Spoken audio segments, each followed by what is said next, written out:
Hi everyone, today we'll talk about how to fix or how to solve TikTok brain.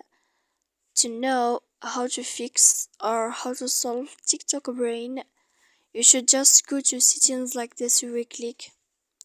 After that, in this page, you will go to apps, default apps, app settings.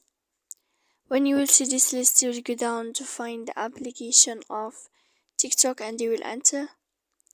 Then in this page here, you should to go to click for stop. When you will end this, you will enter to storage. After that, here you will click clear cache.